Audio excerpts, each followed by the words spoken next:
Buildup ఇచ్చిండు 33% ఇస్తున్నా అని చెప్పిండు.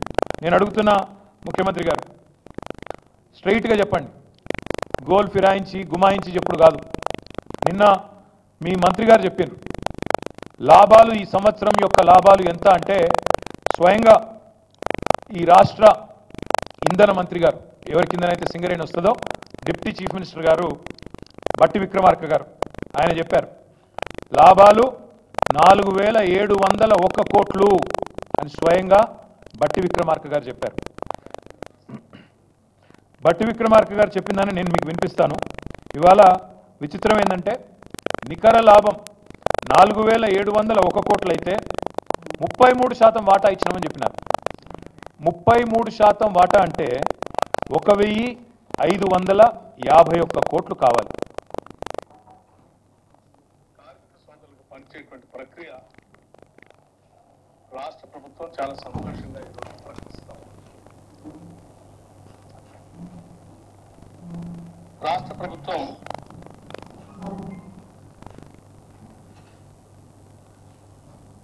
రెండు 2023-24 సంబంధించి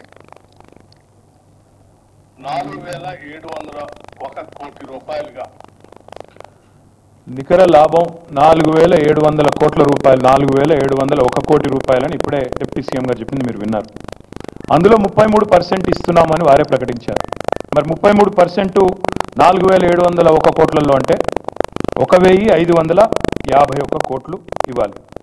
కానీ ఇవాళ మాత్రం చాలా విచిత్రంగా, చాలా విచిత్రంగా మరి కార్మికుడికి, ఒక్కొక్క కార్మికుడికి వారు చెప్పిన లెక్క ప్రకారం 4701 కోటి రూపాయలు లాభం అయితే 33% వాటా కనుక ఇస్తే 1551 కోట్లు, 1551 కోట్ల 33 లక్షలు అనుకుంటే మొత్తం కార్మికులు 41,837 మంది. ఒక్కొక్కరికి ఎంత రావాలి? కార్మికుడికి 3,70,000 రావాలి. కానీ ఇవాళ వీళ్ళు ఇస్తున్నదంతా కేవలం 1,90,000 మాత్రమే. ఇది మోసం కాదా? ఇది దగా కాదా? లేదా ముఖ్యమంత్రి నాకు లెక్కలు రావు, మా డిప్యూటీ సీఎంకు అంతకంటే రావు, మా ఫైనాన్స్ మినిస్టర్కు మేమేదో చెప్పినాం బేషియానికి పోయి, కానీ వాస్తవానికి ఇచ్చింది 16.9% మాత్రమే ఒప్పుకోవాలి. ఏదన్నా ఒకటి ఒప్పుకోవాలి. అయితే 4700 కోట్లలో 33% అంటే 1551 కోట్లు అనేది కరెక్ట్ అయితే ఒక్కొక్క కార్మికుడికి ఇవ్వాల్సింది మరి 3,70,000 రూపాయలు అయితే మేము ఇస్తున్నది 1,90,000 మాత్రమే. 1,80,000 ఎగ్గొడుతున్నామని ఒప్పుకోవాలి. లేదా 33% ఇయ్యదలుచుకోలేదు, మేము 16.9% ఇస్తాం. కేసీఆర్ గారు 32 ఇచ్చినా మేము మాత్రం 16% ఇస్తామని చెప్పి ఒప్పుకోవాలి. ఈ రెండు కాకుండా ఇవాళ డ్రామాలు చేసే పనిలో ఈ ప్రభుత్వం ఉన్నది. ఇవాళ కార్మికుడి కష్టాన్ని దోచుకునే పనిలో ఈ ప్రభుత్వం ఉన్నది.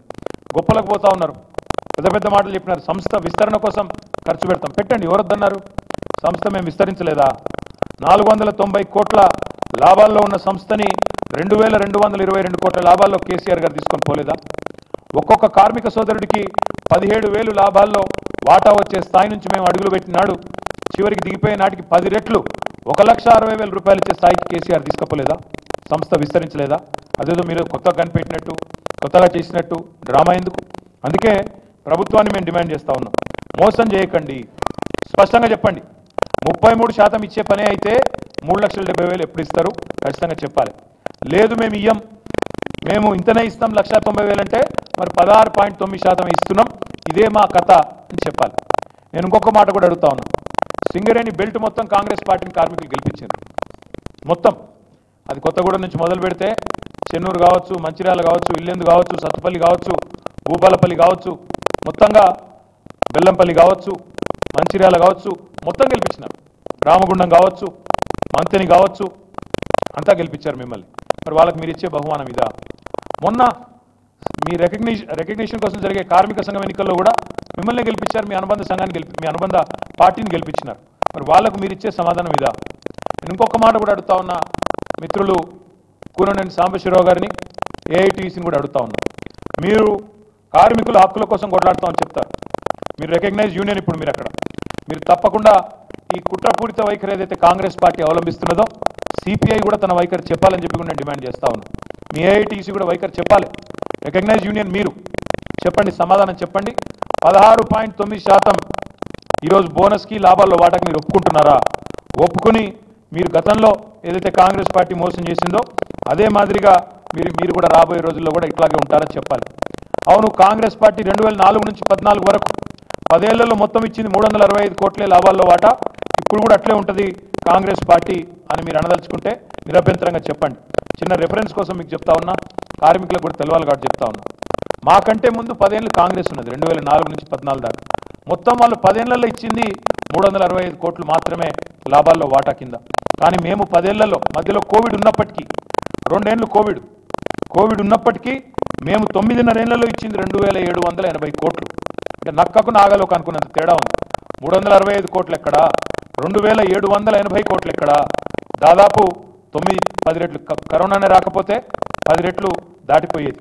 కాబట్టి ఇది మాకు వాళ్లకు ఉన్న తేడా. నేను ఇంకొక మాట కూడా ఈ సందర్భంగా అడుగుతా ఉన్నా. కేవలం సిపిఐని ఏఐటీయూసీనే కాదు, నేను ఈ రాష్ట్ర ప్రభుత్వాన్ని అడుగుతా ఉన్నా. మేము ముందే హెచ్చరించాం మిమ్మల్ని, కార్మికులను కూడా ముందే అప్రమత్తం చేసినాం. మీరు కనుక గట్టిగా లేకపోతే, పోరాడకపోతే సింగరేణిని వీళ్ళు అమ్మేస్తారు, ప్రైవేటు పరం చేస్తారని చెప్పినాం. చెప్పినట్టుగానే కేంద్రంలో ఉన్న బీజేపీ సింగరేణిని ప్రైవేటీకరించే ప్రయత్నం చేస్తుంటే దానికి అండగా నిలిచి దెబ్బతీస్తున్నది సింగరేణి సంస్థను కాంగ్రెస్ అనే మాట మళ్ళొక్కసారి నేను అంటా ఉన్నా. కిషన్ రెడ్డి గారు బొగ్గు గనుల శాఖ మంత్రి, ఆయన వేలం పాట పెడితే మా బట్టి విక్రమార్క గారు రాష్ట్ర ఉప ముఖ్యమంత్రి గారు నవ్వుతూ పోయి పుష్పగుచ్చం ఇచ్చి ఆ ఆక్షన్లో రాష్ట్ర ప్రభుత్వం తరఫున మద్దతు తెలియజేస్తూ ఆక్షన్లో పాల్గొన్నారు. సింగరేణి భవిష్యత్తును దెబ్బగొట్టే కుట్రలో ఇరు పార్టీలు కూడా భాగస్వామ్యం అవుతా ఉన్నాయి. ఇవన్నీ కూడా మరి మా కార్మిక సోదరులు కూడా గమనించాలని కోరుతా ఉన్నా. ముఖ్యంగా ఈ లాభాల్లో వాటా తగ్గించే పని ఏదైతే ఉన్నదో ఇది ఒక కుట్రగా, తప్పకుండా సింగరేణిని ప్రైవేటీకరించే కుట్రగా, మీ భాగస్వామ్యాన్ని తగ్గించే కుట్రగా, మీ ఆత్మస్థైర్యాన్ని దెబ్బతీసే కుట్రగా సింగరేణి కార్మికులు గుర్తించాలని చెప్పి కూడా నేను కోరుతా ఉన్నా. మరి చివరిగా నేను ముగించే ముందు చేసే విజ్ఞప్తి ఒకటే, మేము తప్పకుండా సింగరేణి కార్మిక సోదరులను కోరుతా ఉన్నాం. మీ ఎమ్మెల్యేలను కలవండి. మీరే గెలిపించారు కాంగ్రెస్ ఎమ్మెల్యేని, ఇంటికి పోండి, కలవండి, అడగండి. 16.9% ఎందుకు ఇస్తున్నారు, 33% ప్రకటించి అని అడగండి. ముఖ్యమంత్రి గారి దగ్గర పంపండి 13 మంది ఎమ్మెల్యేలని, ఎందుకు మీరు మాట్లాడట్లేదని అడగండి. భూపాలపల్లి ఎమ్మెల్యే, కొత్తగూడెం ఎమ్మెల్యే, అదేవిధంగా మిగతా చెన్నూరు, బెల్లంపల్లి, మంచిర్యాల, రామగుండం మంత్రిని ప్రాతినిధ్యం వహిస్తున్న మంత్రి గారు అందరూ కూడా తప్పకుండా స్పందించాలని చెప్పి నేను డిమాండ్ చేస్తూ ఉన్నా. తప్పకుండా మీరు అడగాలని చెప్పి కూడా నేను కోరుతా ఉన్నా. ఏఐటీయూసీ కూడా గుర్తింపు సంఘం మీరు మాట్లాడాలా, స్పందించాలా. కూననేని సాంబశివరావు గారు కూడా మాట్లాడాలని కోరుతా ఉన్నా. భారతీయ జనతా పార్టీ ఎవరైతే కుట్రలు చేస్తూ ఉన్నారో వారు కూడా తప్పకుండా మాట్లాడాలి, స్పందించాలని చెప్పి కూడా నేను డిమాండ్ చేస్తూ ఉన్నా. నిజంగా కూడా ఈ ప్రభుత్వం, నేను ఈ చెప్పిన వివరాల్లో, నేను చెప్పిన మాటల్లో ఏమైనా తప్పు ఉంటే ప్రభుత్వం తప్పకుండా స్పందించాలి. నేను కావాలంటే మొత్తం వివరాలు కూడా నేను మీకు ఇస్తాను. ఏమేం జరిగింది, ఎట్ట జరిగింది అనేది కూడా మొత్తం ఇస్తాను. మీరు కూడా చూడండి. తప్పకుండా సింగరేణి కార్మికులకు అందరం కూడా అండగా నిలబడదాం. మేము కూడా మా బొగ్గుగని కార్మిక సంఘాన్ని కూడా నేను మాట్లాడి తప్పకుండా కార్మికులకు సంఘీభావంగా అండగా నిలబడాలని చెప్పి కూడా వారికి కూడా విజ్ఞప్తి చేస్తూ, మీడియా మిత్రులకు కూడా విజ్ఞప్తి, ఈ మోసాన్ని, ఈ కుట్రని, సింగరేణిని ప్రైవేట్ పరం చేసే ఒక ఆలోచన విధానం ఏదైతే ఉందో దీన్ని తిప్పికొట్టే క్రమంలో మీరు కూడా south India's largest company Singareni, దాన్ని కాపాడుకోవాల్సిన విషయంలో మీరు కూడా కలిసి రావాలని చెప్పి కూడా మనస్ఫూర్తిగా మిమ్మల్ని కూడా ప్రార్థిస్తా ఉన్నా. Thank you.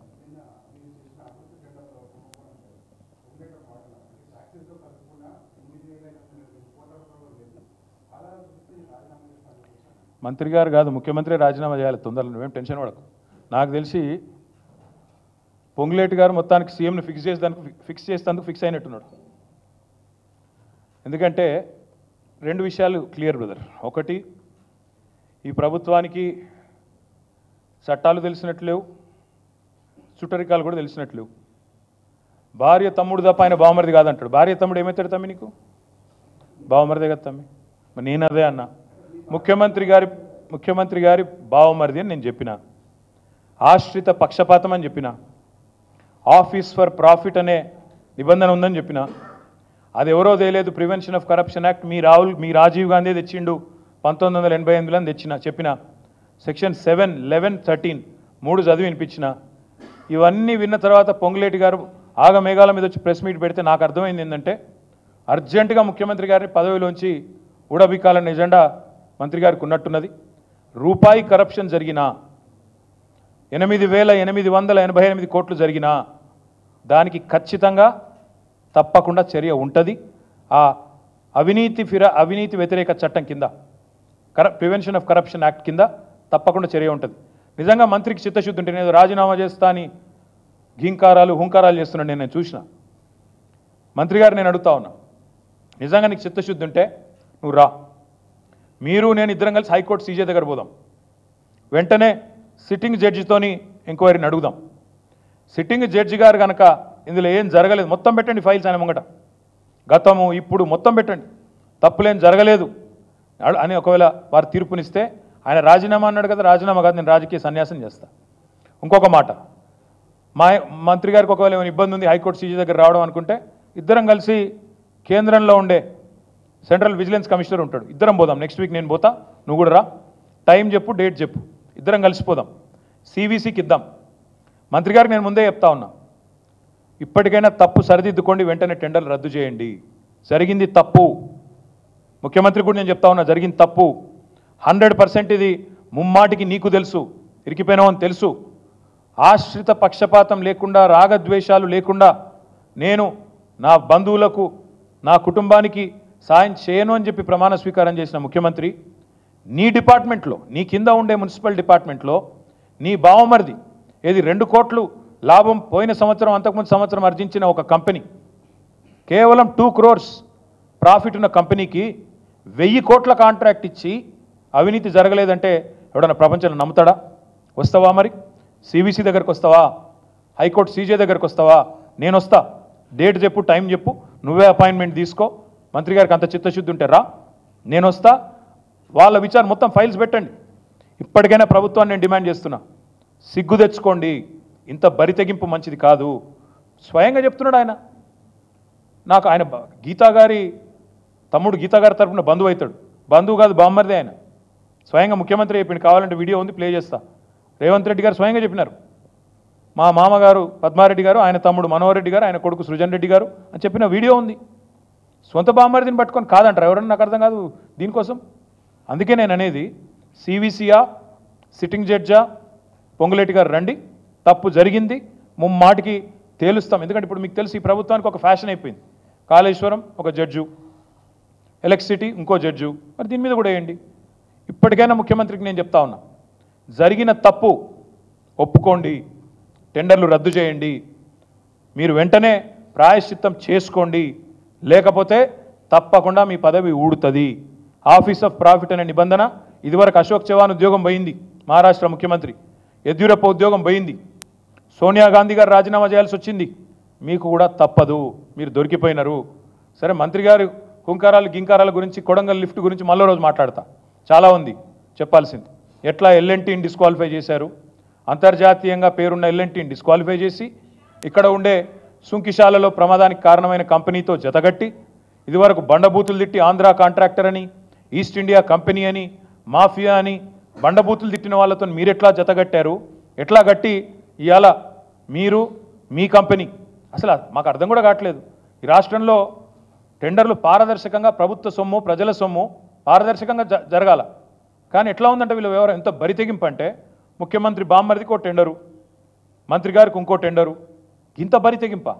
ఎవరు ఏమనుకుంటారన్న భయం లేదు, అసలు ఇది తప్ప ఒప్ప అనే విచక్షణ లేదు, కనీసం సోయి ఇంగితం లేకుండా గుడ్డెద్దు చేనులో పడ్డట్టు ఇవాళ ఢిల్లీకి కప్పం కట్టాలి కాబట్టి నోటికొచ్చినట్టు మాట్లాడతాం, ఎటుపడితట్టు పోతామంటే అన్నీ బయట పెడతాం. కొడంగల్ లిఫ్ట్ సంగతి మాట్లాడతాం, రియల్ ఎస్టేట్ స్కాములు, మీ 4th సిటీ అని 4 బ్రదర్స్ సిటీ ఏదైతే నడుస్తున్నదో అది బయట పెడతాం. మా పార్టీ నుంచి చేర్చుకున్న ఎమ్మెల్యేలు అన్నీ చూస్తున్నాం, ఒక్కొక్కరికి ఏమేమి జీవోలు ఇస్తున్నారు, కాన్సీమియా కూడా ఏంది, ఎంఎల్ఆర్ మోటార్స్ ఏంది, అన్నీ బయట పెడతాం, ఒక్కటి కూడా ఇడిచిపెట్టాం. మాకు అన్నీ తెలుసు, ఏం జరుగుతున్నదో తెలుసు. 10 ఏళ్ళు ప్రభుత్వం నడిపిన వాళ్ళం, అందులో మాకు కూడా కొంతమంది అభిమానులు ఉంటారు, చెప్తారు, బరాబర్ చెప్తారు. ఎందుకు చెప్పరు? దొంగలు వీళ్ళు దొంగతనం చేస్తున్నారని చెప్తున్నారు, విజిల్ బ్లోవర్స్ ఉంటారు, తప్పకుండా అన్నీ బయటకు వస్తాయి. ఈ ప్రభుత్వం యొక్క భాగోతం అంటే ఎట్లా తయారైనట్టు వీళ్ళు న్యాయస్థానాలను కూడా పిచ్చోళం చేస్తున్నారు. న్యాయస్థానాలను పిచ్చోళం చేస్తారని నాకు అర్థం కాదు. ఈ ముఖ్యమంత్రి చిట్చాట్లో చెప్తాడు ఏమని, ఫార్మాసిటీ రద్దు అంటాడు, శ్రీధర్ బాబు రద్దు అయిపోయింది అంటాడు, స్టేట్మెంట్ ఇస్తాడు. నిన్న హైకోర్టుకేమో ఫార్మాసిటీ ఉందని చెప్తారు. అంటే న్యాయమూర్తులను పిచ్చోళ్ళని చేస్తారా? న్యాయ వ్యవస్థను తప్పుదోవ పట్టిస్తారా? ఇంటింటికి పోయి కండువాలు కప్తారు మా ఎమ్మెల్యేలకు. మళ్ళీ బయటకు వచ్చేమో కోర్టుకు వీళ్ళు మా వాళ్ళు కాదు, కాంగ్రెస్ వాళ్ళు కాదు, వీళ్ళు బీఆర్ఎస్ వాళ్ళు అని చెప్తారు. అంటే న్యాయ వ్యవస్థను అంత అవమానించే విధంగా, న్యాయమూర్తుల యొక్క తెలివితేటలను కించపరిచే విధంగా, న్యాయమూర్తులను కూడా అవమానించే విధంగా ఈ ప్రభుత్వం వ్యవహరిస్తూ ప్రజలను, న్యాయమూర్తులను అందరినీ పిచ్చోళ్ళు అనుకుంటున్నారా? బామ్మర్దులకు టెండర్లు ఇవ్వచ్చు, మంత్రులకు టెండర్లు ఇవ్వచ్చు, ఎవడు మాట్లాడొద్దా? ఆంధ్ర కాంట్రాక్టర్లను మీరు బూతులు తిట్టిన వాళ్ళు, మాఫియా అని తిట్టిన వాళ్ళు, ఈస్ట్ ఇండియా కంపెనీ అని తిట్టిన వాళ్ళు, వాళ్ళకు టెండర్లు ఇవ్వచ్చా? ఎవరు ప్రశ్నించొద్దా? ఈ మాట్లాడితే మళ్ళీ రాజీనామా. మేమెందుకు రాజీనామా చేస్తామని నాకు అర్థం కాదు. రాజీనామా చేయాల్సిన దగులుబాజీ ఈ ముఖ్యమంత్రి, ఆయన మంత్రులు. ఎవడైతే అవినీతికి పాల్పడ్డాడో వాడు చేయాలి. మేమెందుకు చేస్తాం? ప్రజల తరపున అడుగుతూనే ఉంటాం, బరాబర్ అడుగుతాం. తప్పకుండా వీళ్ళని ఎండగట్టే విషయంలో మాత్రం వెనక్కి తగ్గకుండా. నేను అంటున్నా కదా బ్రదర్, బిగ్ టీవీ అనేది ఏదో టీవీ నేనేమంటున్నా అంటే రమ్మను, సివిసికి వస్తాడా, సిట్టింగ్ జడ్జి కాడికి వస్తాడా, రమ్మను, కాగితాలు తీసుకొని రమ్మను, నేను కూడా వస్తా, టైము డేట్ ఆయనే ఫిక్స్ చేయమని, అపాయింట్మెంట్ కూడా ఆయనే తీసుకోమను. రాజకీయాల్లో వదిలేస్తాం. మంత్రి రాజీనామా కాదు, మను కాదు. తప్పు జరగలేదు అని ఈయన గిన్న ఒక థర్డ్ పార్టీ గిన్న ప్రూవ్ చేస్తే, నేను ఆయన కాదు కదా, ఓ జడ్జో సివిసో ప్రూవ్ చేయాలి. ఇద్దరు కొట్లాడుకున్నప్పుడు మేమిద్దరమే తెంపుకుంటామే పంచాయతీ పెట్టుమను, నేను వద్దంటలేను. తమ్ముడు మీకు ఒక చిన్న విషయం చెప్పాలి. ఎంపీగా ఎమ్మెల్యేగా మీరు ఉండి, ఎంపీగా ఎమ్మెల్యేగా ఉంటే వేరు, కానీ ఈరోజు మీరు ప్రభుత్వంలో భాగస్వామి. ప్రభుత్వంలో అంటే క్యాబినెట్ నిర్ణయాలలో ఒక్కొక్క పైసా మీరు ఏదైతే అప్రూవ్ చేస్తారో, కొడంగల్ లిఫ్ట్ కావచ్చు, ఇంకోటి కావచ్చు, దానికి మీరు సంతకం పెట్టారు. మీ కంపెనీకి ఇవ్వచ్చు ఎవరు కదా, ఆఫీస్ ఫర్ ప్రాఫిట్ కదా. ఆయన ఆలోచించుకోమని, కొద్ది లాయర్లతో మాట్లాడమను. కొత్తగా వచ్చిండ్రు కదా గవర్నమెంట్లకు, దూకుడు ఎక్కువ ఉంది. కొత్తగా వచ్చిండ్రు, తెలియదు, తెలుసుకోవాలన్న జిజ్ఞాస లేదు, తెలుసుకోమను. ఇప్పుడు నేను అంతది కాదమ్మా, అది వేరే సబ్జెక్టు, మళ్ళీ మాట్లాడతా. కొడంగల్ కథ, మిగతా కథ నేను మాట్లాడతా. కానీ ఇప్పుడు నేను అడిగేది మంత్రిని, ముఖ్యమంత్రిని ఒకటే. ఇండ్లా ఈ అమృత్ టెండర్లలో తప్పు జరిగిందా లేదా అని తేల్చడానికి మీకు చిత్తశుద్ధి ఉంటే, నేను ఢిల్లీకి, మీరు నెక్స్ట్ వీక్ మీరు డేట్ టైం మీరు ఫిక్స్ చేయండి. సివిసి దగ్గర నేను వస్తా. మొత్తం ఫైల్స్ తీసుకొని మీ సెక్రటరీని, మీ చీఫ్ ఇంజనీర్ను, ఇంజనీరింగ్ చీఫ్ను రమ్మనండి, నేను కూడా వస్తా. కంప్లైంట్ ఇస్తా నేను, మీరు రండి. మీరు వచ్చినా రాపాయని ఇస్తా, అది కూడా చెప్తున్నాను నేను. ఆయన కోసం నేనేం ఆగను. రమ్మనండి, హైకోర్టు సీజే దగ్గర రమ్మనండి, ఢిల్లీలో సివిసి దగ్గర రమ్మనండి. తప్పకుండా అక్కడ అన్ని విషయాలు బయటపడతాయి. ఈ అన్నిటికి మించి నాకు ఆశ్చర్యం ఏంటంటే, కేంద్ర ప్రభుత్వానికి సంబంధించిన ఈ నిధుల విషయంలో మాట్లాడి 24 గంటలు అయిపోయాయి. 8 మంది ఎంపీలు ఉన్నారు. రేవంత్ రెడ్డికి రోజు బాకాలు ఇదే బీజేపీ ఎంపీలు. రేవంత్ రెడ్డికి 8 మంది ఎంపీలే నేను చెప్పేది. ఎమ్మెల్యేలు అమాయకులు, ఆయనతో వాళ్ళకేం తెలియదు. 8 మంది బీజేపీ ఎంపీలు ఒక్కరు మాట్లాడతలేరు. కిషన్ రెడ్డి నోరు ఇప్పుతలేడు, బండి సంజయ్ నోరు ఇప్పుతలేడు, రఘునందన్ రావు నోరు ఇప్పుతలేడు, ఒక్కరు మాట్లాడతలేరు. ఏమైంది? ఇబ్బంది అవుతుందా మాట్లాడనికే? చెప్పాలి, ఎందుకు బీజేపీ ఎందుకు మాట్లాడట్లేదు? కేంద్ర ప్రభుత్వ పైసల్లో అవినీతి జరిగింది అని ఆధారాలతో సహా మేము రుజువు చేస్తుంటే, నేను ఇంకొక మాట కూడా అడుగుతా బ్రదర్. 2 కోట్ల కంపెనీ, ముఖ్యమంత్రి బామ్మర్ది 2 కోట్ల కంపెనీకి 1000 కోట్ల వరకు ఇచ్చుడేగాక, ఇంకా హుంకారాలతో, గింకారాలతో, అరుపులతో, బొబ్బలతో ఆగమాగం మాట్లాడి, ఆయన గీతా గారి తమ్ముడు ముఖ్యమంత్రి బామ్మర్ది కాదు అని చెప్పి ఏదో పిచ్చి లాజిక్ చెప్పి కన్ఫ్యూజ్ చేస్తా అనుకుంటున్నావా? ఇంకొక మాట్లాడతా నేను. ఐహెచ్పి తీసుకున్నది వర్క్ ఆయన ముంగడ పెట్టిండ్రు. మెయిన్ కంపెనీ ఎవడైతున్నాడో, క్వాలిఫికేషన్ ఉన్నాడు, ఆయన అన్నట్టు 20% వర్క్ చేస్తారట, ముఖ్యమంత్రి బామ్మర్ది 80% వర్క్ చేస్తారట. చివరిగా నేను రాష్ట్ర ప్రజలకు కూడా ఒకటే మాట చెప్తా ఉన్నా.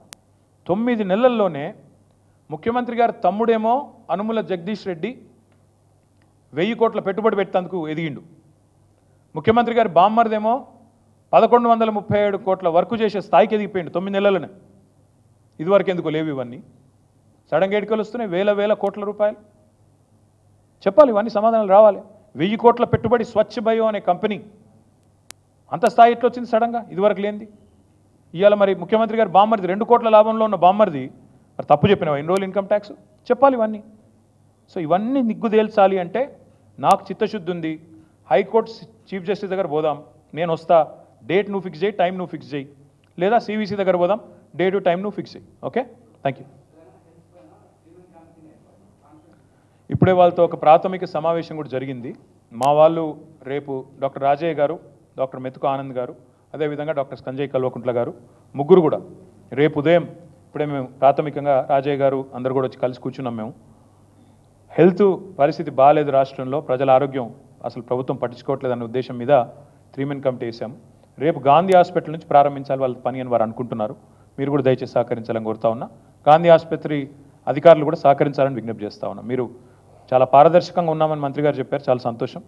మా వాళ్ళని దయచేసి అక్కడ పేషెంట్లతో, అక్కడ ఉండే డాక్టర్లతో, అక్కడ ఉండే హెచ్ఓడీస్తో, అక్కడ ఉండే నిష్ణాతులతో, ఎందుకంటే ముగ్గురు కూడా మా వాళ్ళు వైద్యులు, చాలా ప్రాక్టీసింగ్ డాక్టర్స్, ముగ్గురు కూడా చాలా అనుభవం ఉన్నవాళ్ళు. కాబట్టి గతంలో హెల్త్ మినిస్టర్గా పనిచేసిన రాజయ్య గారే లీడ్ చేస్తారు. కాబట్టి వారు గవర్నమెంట్ కూడా మా 3 మెన్ కమిటీకి సహకరించి ప్రజల దృష్టికి, ఎందుకంటే అల్టిమేట్గా ఇందులో ఏదో జరిగింది అంటలేదు మేము, కానీ ప్రభుత్వం పట్టించుకోవట్లేదు, నిర్లక్ష్యం కనబడుతోంది. విష జ్వరాలు, చికెన్ గున్యాలు విపరీతమైనవి, ఇలా ఇంటికొకరు చొప్పున అయినారు. కాబట్టి తప్పకుండా ఈ విషయంలో ప్రభుత్వాన్ని దృష్టికి ప్రజల ఇక్కట్లు తేవాలన్న ఉద్దేశంతో ఈ పని చేస్తున్నాం, సహకరించాలని కోరుతున్నాం. Thank you.